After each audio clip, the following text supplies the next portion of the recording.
Got a Merlin theme polo on, check.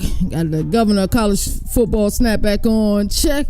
Welcome to another marvelous episode. On today's docket, we're going to talk about Thomas Castellanos and some of the comments that he made about their week one matchup versus Florida State. It's going to be real interesting, and the fact that he used the verbiage, Saban isn't there to save him, is really interesting to me. That's how I know we close to college football. Also on today's docket, we had not quite a back and forth, but kind of a little exchange between Diego Pavia. He's been on one hell of a run. Him and Josh Pate indirectly kind of exchanged a few words. We're going to talk about that and some of our other topics on Governor's Reacts. We're going to look at Ari Wasserman from Andy and Ari.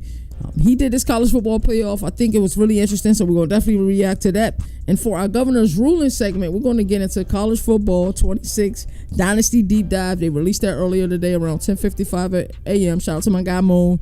He was able to go live and give you guys content for that. So we're going to do our own reaction to that on Governor of College Football. And then also on Around the Nation, we're going to look at, as of now, these ratings are subject to change. Shout out to my guy D now. He sent me a website with all of the ratings inside of the game. So I thought, hey, wouldn't it be a great idea to look at the top 10 quarterbacks, running backs, and wide receivers? So we're going to do that on today's episode as well. Governor College Football, hashtag go CFB. CFB Nation, your only college football destination. Let's get it. Governor of College Football, we're going to recap ACC. Hey, that's CJ great defensive minds. They have to be better on that side of the ball.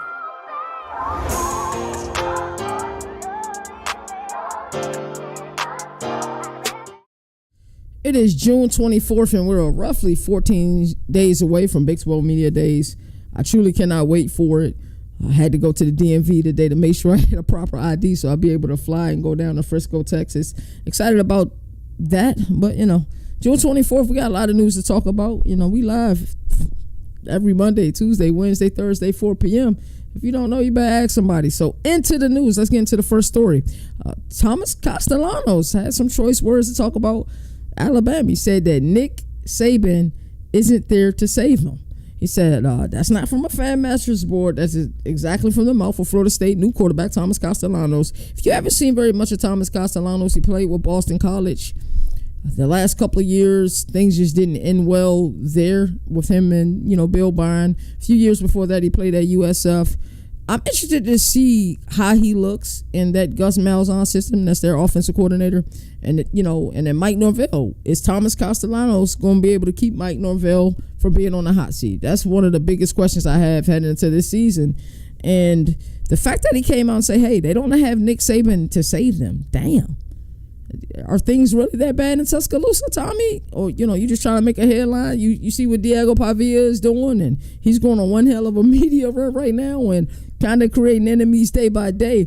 So, yeah, they play, week one, Alabama at Florida State. It's in Tallahassee, August 30th. The August 30th slate of games, that entire week one slate of games, we got some really sneaky good games that week, and we got some mega games that week. Of course, we got Ohio State and Texas that week. We have the game that I think is going to end up being the game of the week, LSU and Clemson for the Battle of Death Valley. CFB Nation will have boots on the ground. We will be in attendance for that game. But, yeah, in an exclusive interview with Pete Nakos of On 3, Castellanos said that the Tide aren't the same program without Saban and made it crystal clear that he's not just ready, he's coming for them. That is interesting. Like, I think, first of all, what a time to be alive. I think we are truly in like that mega state of this sport where like we're just getting like news and major news every day. I feel like once upon a time, the coaches had such a strong hold on the program that you didn't want to give anybody bulletin board material. That was, in the NFL and at the collegiate level. So you kind of kept your mouth shut. You said nice things about the other team in hopes for, hey, how you really felt about them didn't matter because you said nice things about them and you didn't give them any bulletin board material. I don't think we're no longer at that age. I think we're at the times where now these athletes are being paid a lot of money. And whether or not they go and play the sport professionally at a high level is kind of irrelevant because they're making money now. And this may be, their long-term solution to, whether they start a business, if they don't make it at the next level or whatever they end up doing. A lot of these kids are making this money now. And Castellanos will also go and say, I dreamed of moments like this. I dreamed of playing against Alabama. They don't have Nick Saban to save them. I just don't see them stopping me. That's crazy. That's crazy. I'm sure this is going to be posted somewhere. I'm sure Caleb DeBoer is going to be like, okay. I'm sure Kane Womack is going to be like, okay. I'm sure they're just going to see this and say, all right, that's cool. And it's crazy that, he said this. I've dreamed of moments like this. Nothing wrong with that. I dreamed of playing against Alabama. They don't have Nick Saban to save them. I just don't see them stopping me. And there's nothing wrong with this confidence. I think it's still going to get used as bulletin board material. I've had the pleasure of meeting Tommy Castellanos. I met him at last year's ACC Media Days. I don't believe he was there the year before. Somebody who was with me will have to correct me if I'm wrong, but he's a confident dude, and he believes in his ability, and I'm truly hoping that this ends up being a grand opportunity from him. Like I say, started at UCF and then ended up going to Boston College. Now he's in Tallahassee. It'll be interesting to see how this works out. But in 26 career games, he's had over 3,000 yards, 1,400 rushing yards, 33 touchdowns, and 15 scores on the ground. He's dynamic. It's exciting to see him play. I love watching him a lot in that 2023 season. And we saw the Bill O'Brien effect last year when he was just trying to get him to tame the turnovers, tame the interceptions. It's okay to end the series in a kick, whether it's point after touchdown, a field goal, or a punt. But the turnover is just not good. So Florida State, terrible season last year. We all know they had a terrible season last year. I think Mike Norvell is on the hot seat. Is his seat as hot as some of these other coaches? I'm not sure, but he fired his offensive coordinator and defensive coordinator this past season. I'm just interested to see where they end up. But Thomas Castellanos is coming he's coming for the number one spot, bro. So it'll be interesting to see where this game end up, and I hope that Florida State shows up and put up a good performance.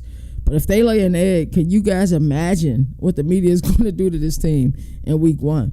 In other news, rivals off the field, leaders in the community. We saw that Michigan State and Michigan. We saw Aidan Chiles, and I think last year was Alex Orji. They hosted a camp last year. And it's kind of good that they're continuing that trend, for both of the communities in East Lansing and Ann Arbor. And this year, now that Alex Orji is now in UNLV, watch out for UNLV this year. I know I've said that on the show before, but I truly believe that UNLV is going to be a really good program. But Aidan Chiles and Bryce Underwood, who I think is going to be Michigan's starting quarterback, they teamed up this weekend to host a quarterback camp in Detroit. And, when you think about what East Lansing and Ann Arbor, with that rivalry is supposed to be like, and we haven't really got it as of recent. It's kind of been one-sided, but I think it's kind of cool that these two teams, two programs, two different areas inside of the state of Michigan come together to do something like this. The event was hosted by Donovan Dooley, Quarterback University, Child Play Foundation, and Athlete Collective. And Chiles admitted, it felt a little weird being around the Wolverine. Honestly, it's kind of weird just because we're rivals, but it's not. It's about coming together for the community, making better people, better quarterbacks, better futures. And I think that is incredible that they do this. And I hope even after, Aidan Chiles goes on, and I think he'll have great success there. I was able to see him in person when they played Maryland last year. I like his leadership. They're one of those teams that's going to be really difficult to calibrate. I really believe in their head coach and Jonathan Smith. I think they have something there. The kid Nick Marsh is real deal as well. I think they have something there. They're just in one of those conferences where it's going to be difficult. It really is. So I would love to see them get to 66 or 75 this upcoming season, and I'm rooting for them. But just being around Aidan Chiles, the energy that you see him on the side, he's a leader. Even after a bad series or a bad play, or a missed assignment, you see him, he's bigging up his boys, he's clapping on the sideline, we'll get him next time. He truly had the beliefs of his teammates, and I think that's important, especially when you're a younger quarterback. So it'd be interesting to see how well Michigan State plays this year. Hugh Freeze's golf game has Auburn fans seeing red. This is really interesting to me. It really is, because when you look at how difficult it is to coach in college football, I've said it before, I'll say it again, the GM position is going to help out the coaches more than anybody else. Also, he'll help the athletic director. They'll help the athletic director kind of be a liaison between the coach and the athletic director to also help with overall roster construction and taking some of that weight load that the coaches have and kind of say, hey, I can help with this. So I think it's important to have those to have those GMs to be able to help you with this type of stuff.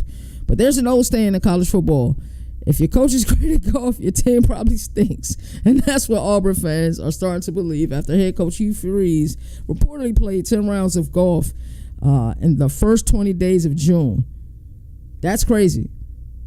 While, with the losing record, in his first 2 years in Auburn, it's crazy how much access we have now versus, back in the day. I think, once you are a coach in this sport and the fandom that is associated with this sport, your celebrity status is kind of cemented because everybody's watching your every move, especially after, losing seasons, and you look at this team, you look at the roster construction, and you can clearly say to yourself that, hey, this Auburn team has the ability to be special this year in a really tough conference. I think some fans will hope during this time period, even though much isn't going on at campus, I think some of them will hope that, hey, he's putting the work in. Listen, even though we're fans, and I am a fan of the sport, even though, I am a part of the media, but, we got to realize that you go to your job every day and people aren't critiquing what you're doing in your free time, right? So whether, you go, you work your 9 to 5, boom, you come home, you do whatever you want to do. As long as it's not interrupting the flow of you and your 9 to 5 and you not bringing that to work, we really don't have anybody complaining about it, right? But with coaches, and it's such a niche job that a lot of times we are overly critical and we're forgetting that this is their job. And it is the summer, even though, it's the summer for us. So I know a lot of people over the summer, they take vacations, they do certain things. Now, he's played a lot of golf in the month of June. I'm not saying that. I'm not taking that away. That's an awful lot of golf to play, when you got huge expectations this year. But I think sometimes we forget the fact that because we're such, fans, and with that word fandom sometimes comes, you're living in an alternate reality because if somebody judged you for the decision that you made, let's say you got a job, you work at a job, and and maybe you're not doing as much work at home, but hell, you're off, right? And a lot of people just say, well, damn, you're off. You got a right to be off. So right now, he's off. And he should have the ability to do what he wants. But with losing comes being overcritical. If he was winning games and Auburn was competing for, playoffs year in and year out, nobody would have said anything about this because they were like, hey, he's put the work in. He deserves to go play some golf. But because they've been losing and people have such high expectations for this team this upcoming year, we become overly critical.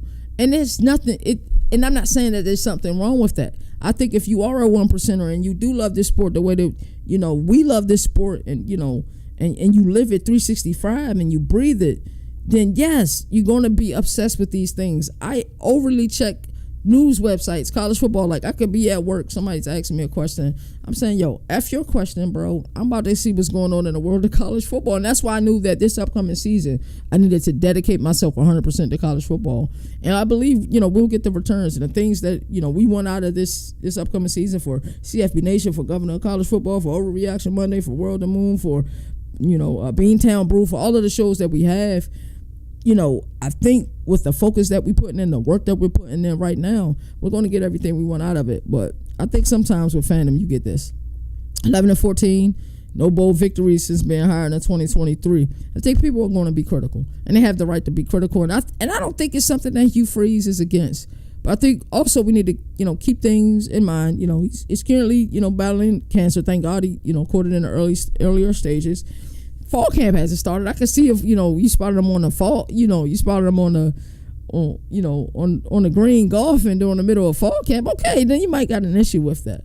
But Auburn fans, they deserve success this upcoming season. They have the talent to be successful this season as well. So that'll be another story. In other news, we seen kind of Josh Pate and Diego Pavia kind of exchange words a little bit. It wasn't anything serious, but for us, for anybody who's doing this, and in my opinion, I look at the Joe Klatts of the world and the Josh Pates as the world as the elites when it comes to creating college football content. I look at them and I say they do this just at a different level.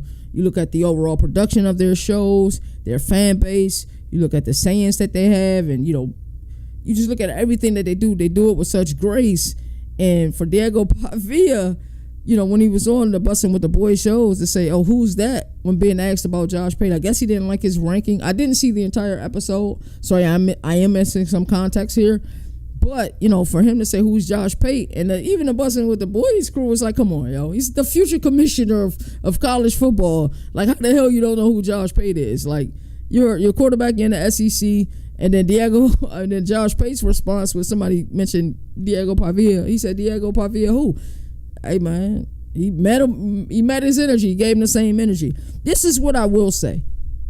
Josh Payton is beloved. He's not only beloved, by his fan base and people who love college football. He's also beloved by other member medias. Even like the jabs you'll see him and Danny Cannell have, or him and Mr. Walker have. I think a lot of it's in good fun. And him and Cole Kubelik, they throw jabs at each other, but it's all in good fun. He's well respected, and he's putting the work. He's put the work in. Especially if you've been following that show before it got changed to Josh Payton's college football. Even when it was the late kick, he's put the work in. So he's beloved. So the fact that Diego Pavia says who's that, he felt the way about that quarterback ranking Josh Payton. He felt the way. It is what it is. But I think as I'm starting to look at this Diego Pavia situation, I look at him and Ryan Williams exchange words. That's Alabama wide receivers. I had no issues with that. Ryan Williams is holding the fact he's taking it personally that they lost to Vanderbilt last year, and he said, we're gonna squash these ants with a sledgehammer. Diego Pavia had the right to clap back, but Diego Pavia also said, hey, we the team in Tennessee now. Well, if you're the Tennessee team now, and the fact that Tennessee, under John's Heupel lineage, they've been able to be successful. They were number 10 or 11. And the teams with the best overall record in the last 4 years, they've been successful. So if you saying, hey, the team in Tennessee is that team in Nashville and it's going to be Vanderbilt, then we not talking about bowl eligibility again, my brother. We talking about 9 wins, right? We talking about like 9 or 10 wins if we're being honest, right? Can we have a candid conversation? So I like Diego Pavia. I think he is one of those, like, I'm a huge Rocky fan. I always love the underdog story. So I've always been a fan of people who were the underdogs. That's just the way I am. So I'm a huge Diego Pavia fan. I got the pleasure to see him play at Liberty versus New Mexico State for Conference USA Conference Championship in 2023. The kid was spectacular. I wasn't sure where he'll land. He landed in a spot in Vandy, and he was given an opportunity. And he's got the whole city of Nashville behind his back. But damn, bro, you act like you don't know who Josh Payton is, bro. As much crap as Diego Pavia talking, I don't have any issues with what he's talking. He just got to be able to back it up. My issue will become if he's not able to back it up. And, he got to know who Josh Payton is. Like, come on. He just ain't like the ranking for the SEC quarterback. I'm the type of person, I'd be like, oh, yeah, Josh Payton, you going to have me ranked 10th on your quarterback list? I'd have said, F your quarterback list in private. I'm going to be like, I'm going to prove you wrong. And then after I prove you wrong, I'm going to talk ish. Diego Pavia said, nah, he ain't rocking with it. So that was another storyline I felt like we should talk about. Also, Paul Finebaum. I'm telling you, man, whenever you need some good old Southern hospitality, college football style, a little bit of Jerry Springer, a little bit of messiness mixed in, man, you got to watch the Paul Finebaum show, man. Please do, because it's must-see TV. So, Oklahoma, and Paul Finebaum was talking about Oklahoma. Oklahoma finished 6-7 in the first year in the SEC. That was supposed to be the floor, but according to ESPN's Paul Finebaum, don't expect them to hit double-digit wins this fall either. I look at them as maybe an 8 or 9 win season, probably 8. Now, I know the fans down in Norman, and shout out to the fans in Norman, because we have a lot of Oklahoma Sooner fans, and a lot of that has to do with my dog Boomer, who I can't wait till he bring his Oklahoma show back. But I don't take this as a dig. I think when you look at Ben Arbuckle, the offensive coordinator that they brung from Pullman to be their offensive coordinator, and then you look at John Mateer, the quarterback that they also pulled from Pullman to be their starting quarterback. You look at Jay Knott, you look at this team, you said this team is loaded. 100%, I agree with it. I love the Jim Nagy hire. That was probably my favorite GM hire this entire, as we've been hearing that, people are hiring GMs. I really love that Jim Nagy hire and everything he's done, previous to Senior Bowl, with the Green Bay Packers as a scout. He just has an eye for talent, and he'll be able to get people to where they want to go because, what he was able to do down in Mobile with the Senior Bowl. I think from Paul Finebaum's perspective, he's just saying, look, they have a really tough schedule. I think Oklahoma has is it the toughest schedule in all of college football? I can't remember. I know we did the list together, but I believe Oklahoma does have the toughest schedule in all of college football. I think he looks at that and says, hey, this is a really good team, but their schedule is rough. If Oklahoma, with that schedule, is a 10-win team, they're in the college football playoff. Hell, if they won 9 games and, and if we truly look at strength of schedule as the metric that's numero uno, and when you're trying to see if a team belongs in the college football playoff or not, then they should make the playoff even if they win 9 games. So fans in Norman, don't take this as a disrespect. Take it as Paul Finebaum just looking at this and say, hey, I think you have a really good team, but I also think you have a really difficult schedule. So if they get 8 or 9 wins, that's a good year. That's a W for, in my opinion, for Brent Venables, considering that he's, in many people's eyes, and including mine, that he's on the hot seat. So I would deem that as a W, but I think they have, greener pastures. They believe they can be better. And can Oklahoma be in the college football playoff this upcoming season? Abso-freaking-lutely. Let's look at their schedule. They play Illinois State, Michigan, Tulane, Auburn, Ole Miss, Texas. That's their first 6 games. We're going to find out a lot about this team within their first 6 games. Illinois State, Michigan, Tulane, Auburn, Ole Miss, Texas. That's crazy. That's not easy. And if Brent Venables can get at least 8 wins, the heat is on. I agree. His buyout is at $34.9 million. That's not a lot, especially in the SEC. So these are our news stories. This was Into the News. Glad everybody is here watching the show. I'm loving the consistency. I can tell that every day, the same people are clicking on these shows. These 1%ers, I truly appreciate you. And I love the fact that y'all gonna be able to say, hey, we was here with the governor when he was first starting. So, you know what I'm saying? Like, I feel like I want to start a Discord and then cut the Discord off after they get to a certain amount of numbers. And I do have a Discord for college football purposes for the video game. We're going to talk about the college football video game a lot today. We are going to do a 32-player Dynasty this upcoming year. I can't wait for that because there's so many Xbox heads that they owe me a visit. Jalen, Moon, I promise you, when y'all get in this Dynasty with me, y'all going to want to quit. So I'm calling them out. D-Now, whoever, Foots, all y'all who play the game, Big Philly, everybody who I know who play the game, Weeze, and everybody who got the game all, make sure y'all in this Dynasty because we putting hands and feet on people in college football 26. I promise you that.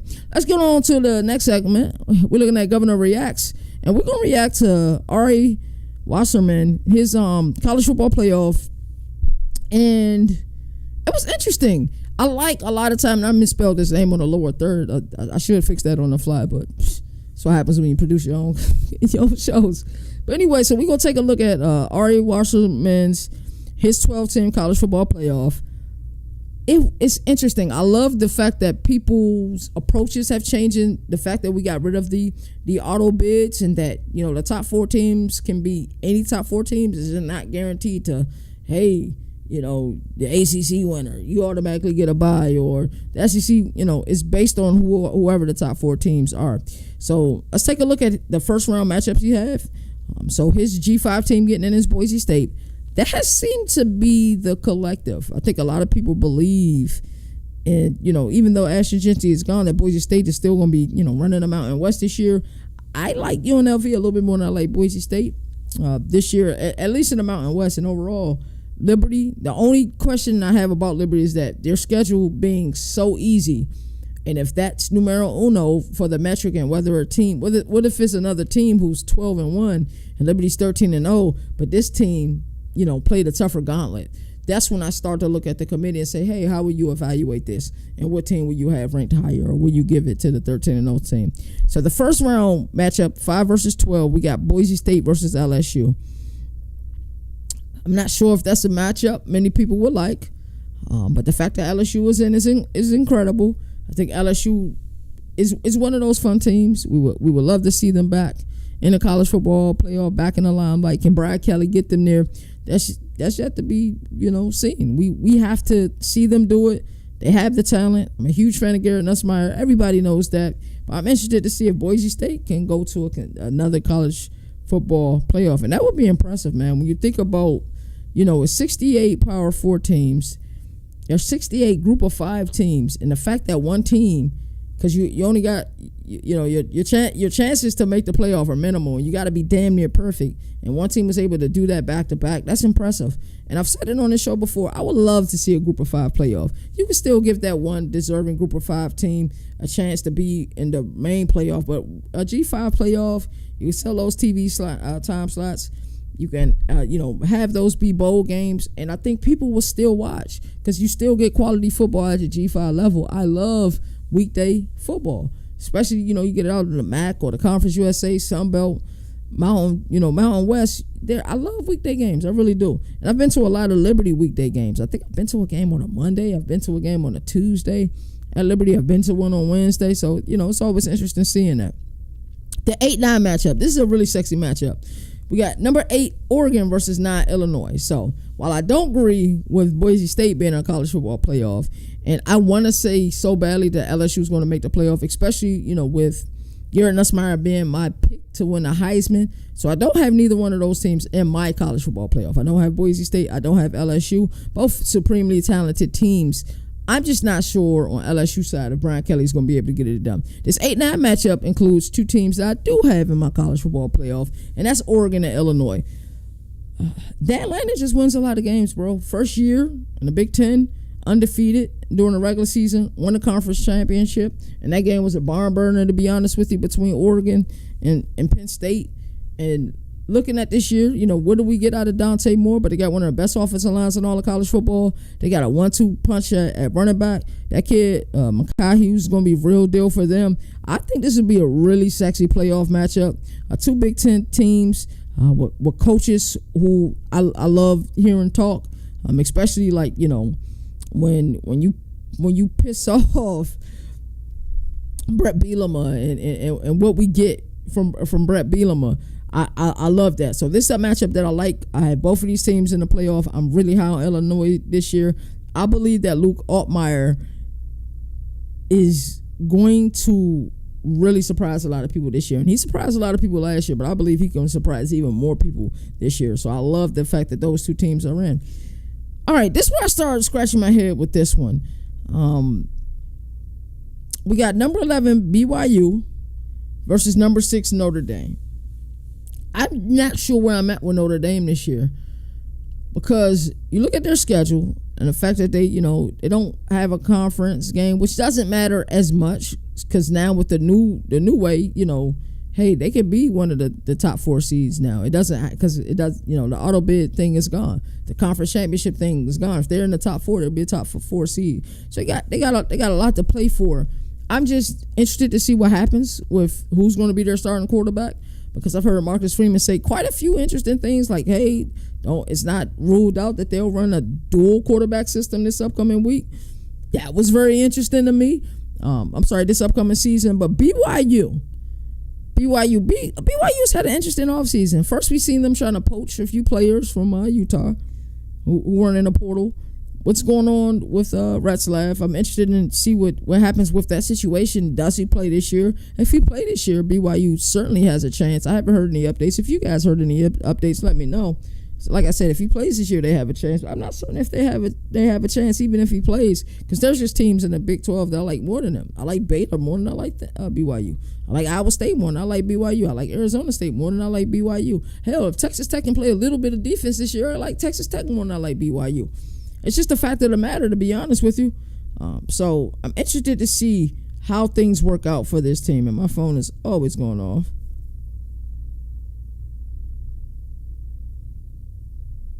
So anyway, sorry about that. Shout out to my boy Moon. That's who just texted my phone. So Notre Dame, I'm not sure of quite yet this season.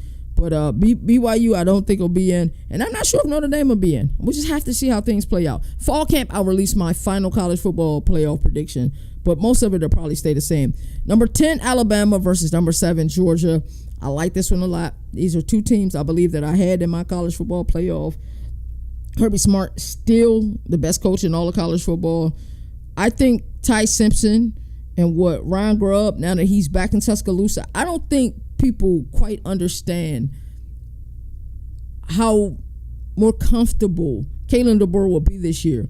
You know, with Nick Sheridan calling the plays, not that he did a terrible job last year, I don't think he did, but, you know, between him, between Jalen Milroe, between Kalen DeBoer, just things didn't quite work out. You know, it just didn't. You know, to be completely transparent and to be completely honest with you guys, it just didn't work out, and we just saw at times where they just couldn't move the ball. Ryan Grubb there, Alabama has one of the best receiving corps in all of college football. To have somebody, and I think it's comparable to if you look at that team from Seattle in 2023 in Washington, what they have, if Ty Simpson, one of the guys who I think was the MVPs of the spring, if he can deliver, we know Ryan Grubb is going to be comfortable. We know Kane Womack, what he can do as a defensive coordinator. This will be a really sexy game, and I'm high on both of these teams this upcoming year. So now, that was his opening round. And the opening round, we still haven't figured out who the top 4 seeds were yet. So now we'll start to figure some of those out. So he has LSU defeating Boise State, and then they have to face Ohio State in the Cotton Bowl. He has Oregon defeating Illinois, and now they have to play Texas. So the teams that got byes were Ohio State, Texas, Clemson, and Penn State. And peep how there's 2 Big Ten schools who got the byes. I'm so glad they got rid of the auto bids. I'm truly happy for that. I truly am. So let's look into some of these matchups. So you got LSU versus Ohio State in the Cotton Bowl. Then we have Oregon versus Texas, Notre Dame versus Clemson, Alabama versus Penn State. So you had Alabama beating Georgia. I think people will be really happy with this round too, because you got a lot of really classic programs. You got LSU versus Ohio State, must-see TV. Oregon versus Texas, must-see TV. Notre Dame versus Clemson, must-see TV. Alabama versus Penn State, must-see TV. This will be a really good round of ball, and I'll give Ari a lot of credit. I don't know how he put this together, but this will be an amazing slate of second round games. It truly would. It truly would. Like, if you look at the quarterfinals, and I would look at my television screen and say, hey, this is the quarterfinals. Hey, we did our job, college football playoff. Really did your job. So I got some comments. I typically don't read any of them. So shout out to everybody, people in here commenting. Let me see the most recent comment. Did you see Ryder Lyons committed to BYU? What's good? Let's see what's going on. Boise State is favored in 11 games, only underdog versus the Fighting Irish. Okay, that's good intel. They won less than 8 games. There's a lot of stuff. EAE just released top 25 stadium atmosphere. Virginia Tech Hokies did not make the list. Your thoughts? Hey, Moon, you already know my thoughts. Stop trolling, bro. Hey, man, Moon trolling, man. You know my thoughts, man. Virginia Tech, that atmosphere is spectacular. But shout out to everybody who's coming in the comment section. What I'll do is I'll make sure the program that I use to go live, I'll start popping those in here, and then I'll start answering those questions. But what I'll try to do is watch this back, screenshot some of those questions, and maybe we can do a mailbag situation. But let's get back to the game. So that's the quarterfinal. LSU versus Ohio State, Oregon versus Texas, Notre Dame versus Clemson, Alabama versus Penn State. Boise State being favored in 11 games is incredible. It really is. So semifinals, we got Texas versus Ohio State in the Fiesta Bowl, Alabama versus Clemson. Really good matchups. I'm high on Clemson this upcoming year. I think a lot of people are high on Clemson this year as well. High on Penn State. I'm not as high on Ohio State yet. They have a lot of talent. I just got to see how it all come together. Well, Matt Patricia is the defensive coordinator who end up winning this quarterback competition, even though we probably think it will be Julian saying. I'm just interested to see all of that. So the national championship Ari has is Texas versus Clemson. We get Texas versus Clemson in the national championship. That's a damn good championship. I could also see a world where, it's Penn State versus Clemson or Penn State versus Texas versus Clemson, damn good national championship, and don't let Dabo Swinney win it. Do not let Dabo Swinney win it, because I promise you the run he's about to go on is about to be incredible. So that's Governor Reacts. You guys know how I feel about my playoff. It's still the same. Ain't nothing changed just yet. So but let's get into our Governor Ruling segment, and we're going to talk more about this college football game. We got CFB 26 Dynasty Deep Dive. Shout out to EA Sports, their dev team, man. They're really cooking up. They're listening to the community, and I get nervous, and I've said this before. I get nervous when they start listening to the community, because what community you're listening to? Because I feel like for the longest time, Madden, the only community that they listen to is Mutt, and I don't play Mutt. I prefer to play what is it called, connected franchise or whatever. I prefer to play that, and it seemed like they hadn't put the work in for that. But I'm hearing that Madden franchise may be the deepest ever. So I love that we have coaches in the game this upcoming year. The fact that they're listening to the people who matter, I think that's important. Same thing with 2K. It seemed like the people that 2K listen to are people who don't play the game modes that I play. But I feel like the people that are being listened to now, it's kind of important for it. So let's get into some of the overall takeaways from it. EA Sports did do a campus huddle for it, so I'll be interested to talk about that.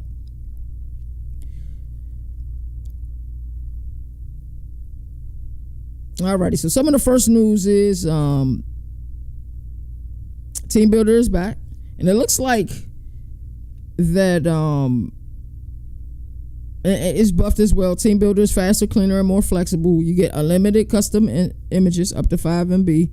Import teams from College Football 25. So Moon did a really good job with the Clark Atlanta team that he made last year. The turf, the track around the field. It was all the little intricate details that he put into the team. So the fact that you can import those teams that you had last year into this year, cool. Of course, we got, cross-play. That's going to be incredible. So you get to set pipelines, define rivalries, pick your school template, real-time overall impact when editing players, full customization over player traits, archetypes, mental and physical abilities. This isn't just team creation, it's program definition, immersion. So peak Dynasty, man. Formation stubs for custom packages, dynamic sun positioning during fall games, very shirt eligibility, doesn't just break in the postseason, custom sliders for everything, 59 archetypes, new position names, and smarter defensive fronts. This is incredible. It's incredible that we get all of that. So I'm going to go ahead and go over to the huddle and look at some of the news that they had. They also did come out with the toughest places to play, and we'll go through that list 1 through 25. Tiger Stadium, of course, is number 1. That's LSU. Beaver Stadium for Penn State is number 2. Ohio State, number 3. Sanford Stadium for Georgia, number 4. Bryant-Denny Stadium, Alabama, is 5. Memorial Stadium, Clemson, 6. Ben Hill Griffith Stadium, Florida, 7. Gaylord Family, Oklahoma Memorial Stadium, that's 8. Austin Stadium is 9. Michigan Stadium is 10. Cal Field is 11. Texas A&M, damn, they dropped all the way to 11. Neyland Stadium for Tennessee is 12. Darrell K. Royal Texas Memorial Stadium, Texas is 13. Doak Campbell Stadium, Florida State, 14. Camp Randall Stadium, 15. Williams-Brice Stadium, South Carolina, 16. Jordan Air Stadium, Auburn, is at 17. Husky Stadium for Washington is 18. Kinnick Stadium is low on this list, 19. Rice Easley Stadium, Utah, 20. Notre Dame Stadium is 21. Carter Finley Stadium for NC State, 22. Boone Pickett Stadium, Oklahoma State, 23. Spartan Stadium for Michigan State, 24. And then the team from Sparkville, Davis Wade Stadium, is 25. Interesting. Really interesting. So let's take a look at some more of the news that came out today for the Dynasty Mode. I got a question for everybody who's watching this live right now. What's the first Dynasty team you are playing with? What type of dynasty are you doing? Are you going to do like a 1-star dynasty, a 3-star dynasty, whoever you want to pick dynasty? Are you going to try to fill it up with all 32 teams? Who's that first team that you're using in the dynasty? Tell me the teams that you guys are thinking about rebuilding, who y'all thinking about using for your first dynasty. I don't care what first dynasty I'm in.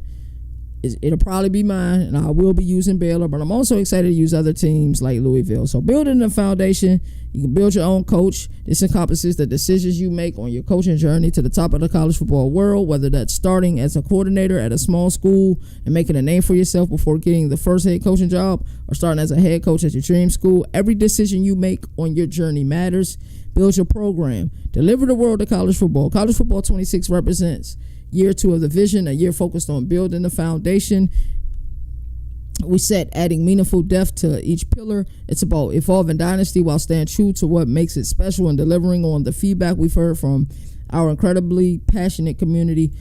College football truly has one of the best communities, if we're being honest. It really does.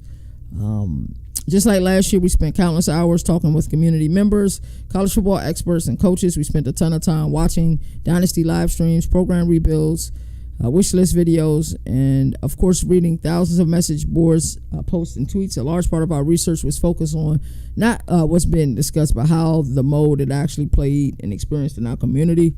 Because, as we said last year, and still strongly believe today, that our team has one singular motto: satisfy the core community, because it's their game. So we love college football. It's the reason why I get on here and talk about it for 4 hours a week, 1 hour a day, 4 days a week. And we are in the regular season going to a 5 live shows a week slate. I'm going to figure out, even though I'm on the road, how to do a live show live from the road.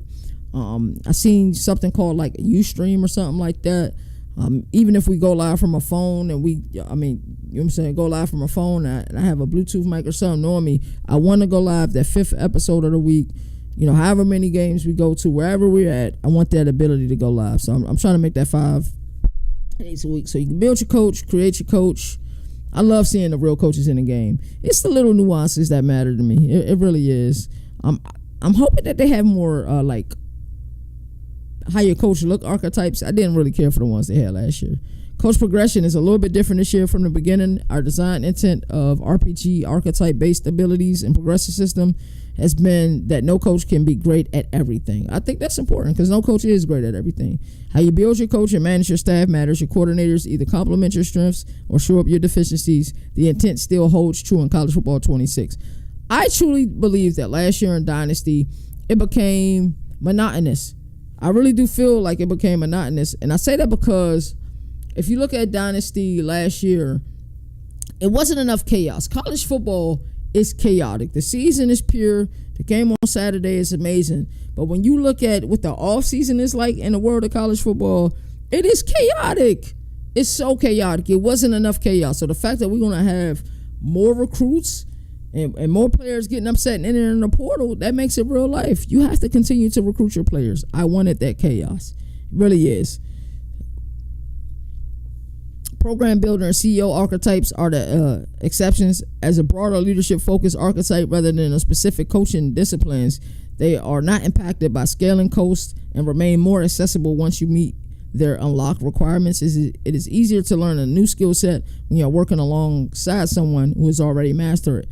So who you decide to have as your coordinators, it look like it's going to matter, and you'll be able to, unlock certain archetypes, with that. The coach carousel, we introduced the foundation of the carousel last year, and in College Football 26, we added more polished feedback and quality of life improvements to make it easier to track movement and smarter staff decisions. You'll now receive notifications when one of your coordinators accept or decline job offers, as well as alerts when one is poached for a new opportunity. We see that word poached. It happens all the time. Whether they're leaving for a promotion or jumping ship unexpectedly, you'll stay informed and ready to react. So you'll get like an offer accepted. So that's pretty damn good. Filling out your trophy room. I'm so glad that they brought the trophy room thing back. It was very important to, not just me, but to a lot of people, to the fact that we get the trophy room back. It was always like a nice added touch for me playing the game. When I was a kid, I always loved looking at, damn, I got this trophy, I got that trophy. It was just always a rewarding feeling. And even though that feeling is kind of an instant thing, and only lasts for a few moments, it was still great to have. In total, there are more than 160 rivalry, bowl, and individual award trophies to collect. Whether you're flexing your 5th Heisman or 3rd Natty, or just looking back at the legends that defined your dynasty, the trophy room is built to celebrate your legacy. Every dynasty has its greats, those unforgettable players who became stories we tell for years. Now their names and moments live on, immortalized forever in your trophy room. There's some really dope creators that make really good stories and tell really good stories, and they make these players up, and you follow the storylines and all of that stuff. I think it's kind of cool that they're going to have this in the game. Build your program. Talent acquisition and roster management remain at the forefront of college football. How you approach building and keeping your roster has never been more important. The transfer portal continues to grow and evolve, becoming an even bigger force in shaping programs across the country. Whether you're reloading through high school, recruiting, or retooling through the portal, your success depends on how well you execute your strategy and continue to evolve with players' changing expectations. When I continue to say chaos, this is what I want. The transfer portal. Some schools see a mass exodus, others stay almost completely untouched. That is the unpredictability of modern transfer portal. If you're Clemson and you got Dabo Swinney as your coach and you didn't create a coach, man, your team should be untouched for the most part. I truly do believe that. I truly do. College Football 25 laid down the groundwork, but this year we want the portal to feel authentically unpredictable. Yes. Forcing tough decisions around team retention, roster construction, and win-now urgency. Now you can expect to see a consistent pool of around 2,000 players entering the portal. I'm telling you this, bro. I troll when I'm in dynasties, bro. So if y'all think I ain't about to be, you in a dynasty with me, if you think I ain't about to be tampering at your players, or I'm watching your roster and I'm looking at your roster and looking at players who are unhappy and things that they want, and I'm going to look at my roster and look at my coaches and see the things that they want and do. If we have those things, I'm coming after your player. I'm going to have a notebook full of notes on each of the other 31 members who decide to play in the dynasty with me. I'm going to have notes and notes and notes on your team and look at these players who are unhappy, because I'm going to build my team through high school and the portal, bro. But it's not like in real life, I will build my team similarly to how Dabo built it, but like Dabo's like 95-5 with high school and the portal, and it's probably like 97-3 for real. I'll probably be like 84-16, 85-15 in real life, but on the game, bro, I'm about to be like, man, 55-45, 55 man high school, 45 the portal, bro. I'm stealing people's players. I'm 100% stealing people's players. I promise you that's what I'm doing, yo. I am stealing people's players. So I love to see that they say 2,000 players in the portal every year. And I love the fact that up top they add a team needs thing. So when you're looking at your roster and the overall construction of your roster, you're looking at what you're going to need heading into next season. So I'm like, alrighty, so let's say you need like 7 players or something like that to fill the gaps that you're going to have after your players graduate. Let's say you fill 3 of them. You know those other 4 have to be gotten through, via the portal. So that's when me as a coach, I'll start saying, well, we're not going to get this player via high school. This player has us 5th. This player has us 4th. I'm not even going to invest the points on that. I'm going to start looking at other people's teams and these other positions, and those will be the positions that I attacked heavily as I'm, in the transfer portal. So I'm excited to see that. The deal breakers, I kind of talked about that earlier. It's great that we'll get to see the deal breakers. I wonder if you can see other people's teams' deal breakers. That's really a question I have, because I'm telling you, I'm going to be taking a lot of notes. A lot of notes. Transfer portal customization with dynamic deal breakers, the addition of conference prestige deal breaker, and improved improved playing time logic. The College Football 26 transfer portal is more receptive and unpredictable. While this brings chaos of modern college football to life, we also want you to have the tools to customize that experience and make it your own. So imagine that, you finish your season, everybody's trying to get through the off season to, start the new season, but think about how much time is just going to be spent alone on the transfer portal period. It's going to be crazy. It really is.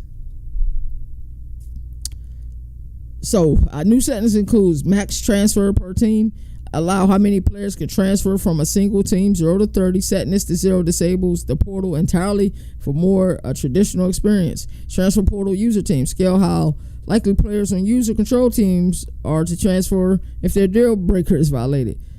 Transfer probability.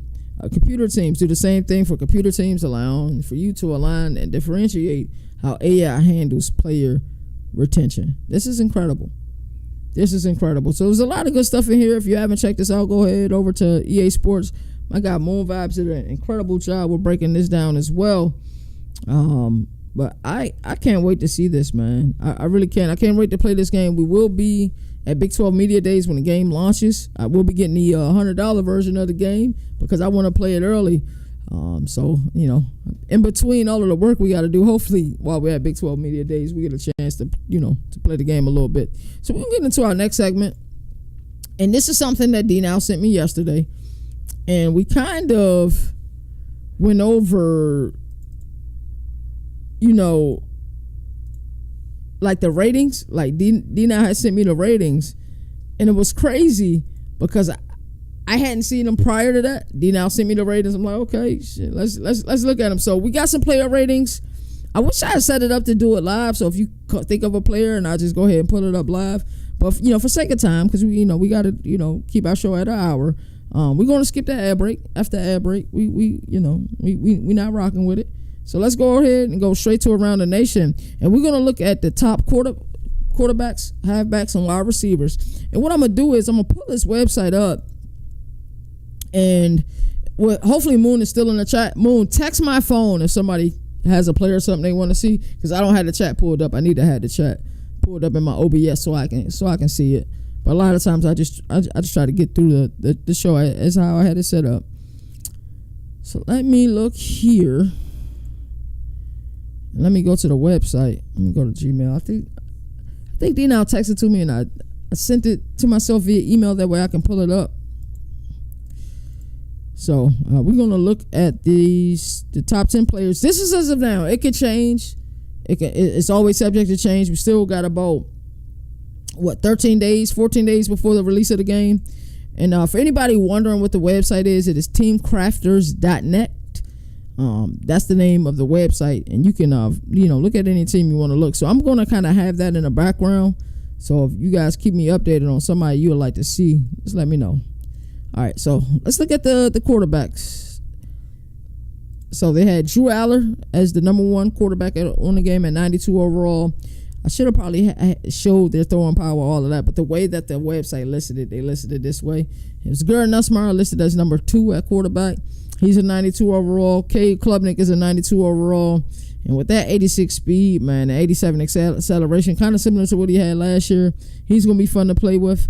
Sam Leverett is 91 overall. You had to figure he's going to be damn good. And there are some pro publications that believe he's going to make a jump for this upcoming NFL draft in 2026. Carson Beck, 91 overall, 75 speed, not bad. 77 acceleration. Be interesting to see what Miami looks like on that game. Lenore Sellers, South Carolina is still going to be like one of the most utilized team on the game. He got 89 speed. What's that? 91 agility, 93 acceleration. That's crazy. And we ain't changed the direction as a 92 too. That is extremely high. DJ Lagway. Florida's going to be another one of those really fun teams to use. He's at 88 speed, 90 acceleration. 88 speed, 90 acceleration. His strength is high too. 89 change of direction. Arch Manning is at 90 overall, 87 speed, 88 acceleration, change of direction, 85. And then Blake Horvath. Shout out to Moon. I think Moon had Blake Horvath as either when it's honorable mentions. No, I think he might have had him in his top 10 at 90 overall. Was an upset that my guy Sawyer Robinson wasn't in his top 10, of course, but did I expect him to be in his top 10? No. But it is what it is. But will he be in this top 10 before the season's over with? Absolutely. We'll revisit this again. So now let's look at the second group, the running backs. Jeremiah Love, number 1. Agree with it 100%. 95 overall, 95 speed, 95 acceleration. Nick Singleton, number 2 at 93 overall, 94 speed, 91 agility, 93 acceleration. That's cold. Jonah Coleman, he's at 88 speed, 93 overall. And what's that? 92 acceleration, change of direction is at 84. Louisville is going to be fun to use. I keep telling people about Louisville. Louisville is going to be really fun to use because not only is Isaac Brown cold, and I like their wide receiver room. I like Miller Moss at quarterback. You got Duke Watson, bro. You got 2 extremely fast running backs and 2 home run hitters at running back. So when you start thinking about the wear and tear system and how your running back start breaking down, I'm telling you, Louisville is going to be a really fun team to use on this team. Mekhi Hughes coming in at that number 5 spot for Oregon at 92 overall, 90 speed. 90 change of direction, 93 acceleration. Katron Allen at 92 overall, 89 speed, 92 acceleration, change of direction is at 85. Amar Hardy, that's Nino and Dino's guy. They're both huge fans of Amar Hardy. He's at 92 overall. Darius Taylor from Minnesota is at 91 overall. And Claiborne from Wake Forest is at 91 overall. And Anthony Hankerson for Oregon State is at 91 overall. How are you guys feeling about some of these roster players? So Gunnar Stockton, UCLA, Marcel Reed. Appreciate you, Moon. So yeah, let's take a look at those players.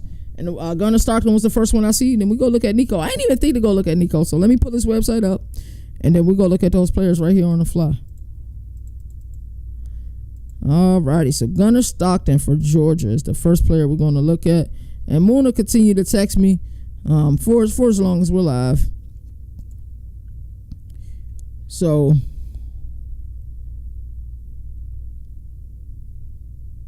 let's look at quarterbacks.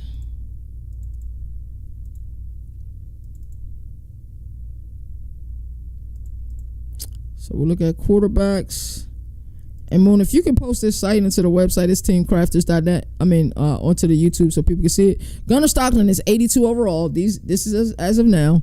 He's 82 overall, 81 speed, 86 acceleration, 83 change of direction. Let's look at his throwing power. He's not 92 throwing power, 85 short accuracy, 86 medium accuracy. So Gunnar Stockton looks pretty good on here, bro. Not bad. Not Carson Beck for sure, but he's looking pretty solid on here.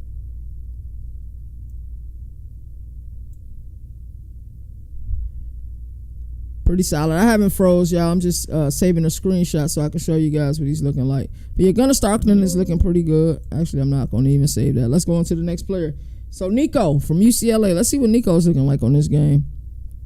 Let's go back to all teams. Let's go down to UCLA. I'm definitely doing a dynasty with UCLA. I can't wait to use Tino Sinceri's system on this game, bro. I can't wait to use it. UCLA, where are you at? Here we go. Nico's at 88 overall. He got 86 speed, 89 agility, 90 acceleration, 87 awareness, 96 injury, throwing power 97, 86 short accuracy, 89 medium accuracy, 85 deep accuracy, throwing and running is 89. Hey, Nico looking good on this game, yo. He really is. Marcel Reed, Texas A&M, is the next player people want to look at. And I got room for one more because I do got to go over the top 5 wide receivers. So, Moon, if you got one more, brother, I appreciate all the work that you've done. I probably need to start having you produce these episodes, man, so I can hear you. That way it's a little bit more seamless than you texting me. So let me go down to Texas A&M, but I do appreciate everything you do, brother. Texas A&M. Texas A&M is loaded on this game, bro. Kevin Concepcion is a 90. 93 speed, 93 agility, 94 acceleration, 94 awareness. Catches 88. Short running route is 87. Medium running route is 91. Deep route running is a 92. He is cold, bro. Kevin Concepcion is cold on this game, bro. They running backs is cold too. So let's look at Marcel Reese. Let's look at Marcel Reese. Damn, they got 2 really good running backs too. Let's look at Marcel Reed. I'm sorry.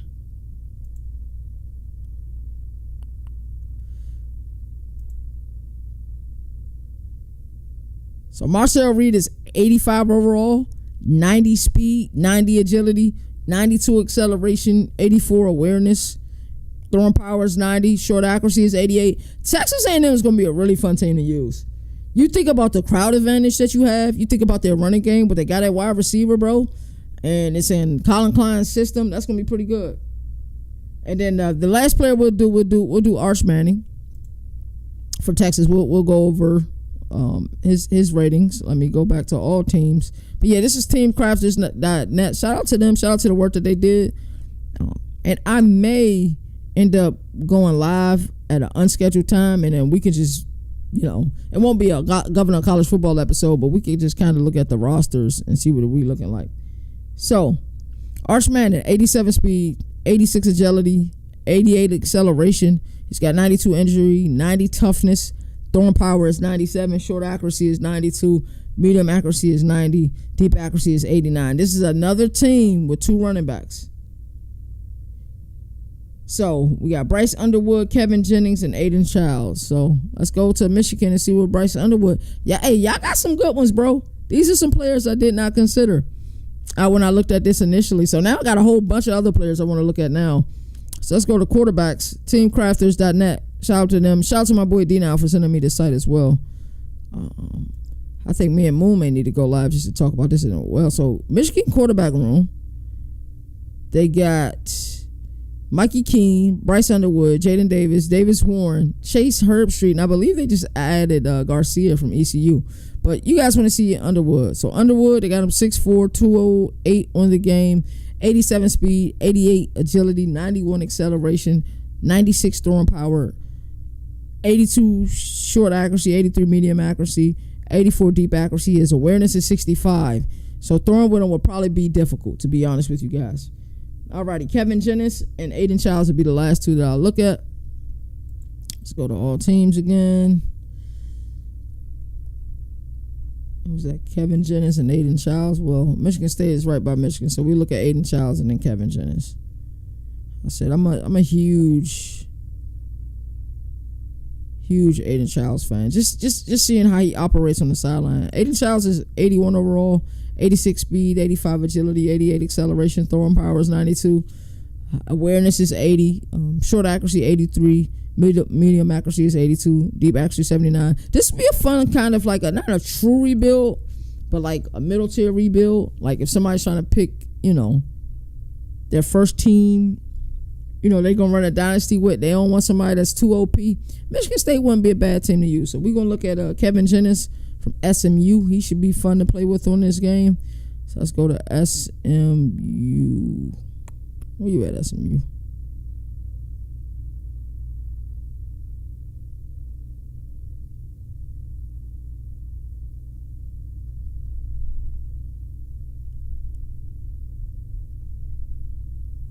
Are they not done? I think you could compare players with this tool too. And Noah Fafita is still an 87 overall, if anybody's wondering. We're going to compare Noah Fafita to Kevin Jennings. And that's how we'll see Kevin Jennings' stats. This is probably the quickest way to do it, to be honest with you. All right, so Kevin Jennings is 89 overall, 89 speed, 62 strength, 92 agility, 93 acceleration, 92 awareness, 82 break tackle, 63 truck. This kid's real deal on this game, bro. He really is. 90 throwing power, 92 short accuracy, 89 medium accuracy, 85 deep accuracy. So this is really good, man. So this is everybody going to talk about. Let's just go over the top 10 wide receivers real quickly, and then we're going to get out of here, man. All right, so let's look at the top 10 wide receivers. Let me pull that graphic up for you guys now. There we go. We got Jeremiah Smith. Jesus Christ. Kid's real deal. We got Jeremiah Smith. Then we got Ryan Williams. Jordan Tyson. That's pretty much chalk. I think that's where everybody thought it would be at. We got Elijah Surratt from Indiana.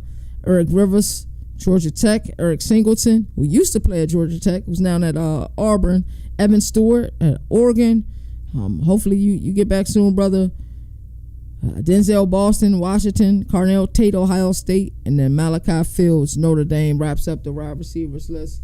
I'm shout out to everybody who watched this episode, man. Shout out to my dog Moon for helping out with the chat. I'm going to also probably need his help with making sure my comments start popping in here. So I'll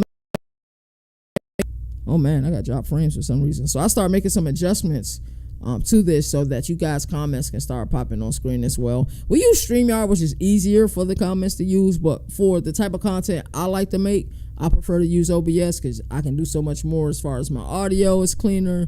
I can have the ticker, even though you can do that in StreamYard as well, but I just prefer using OBS. So this was a fun episode, man. Shout out to everybody who was in here again.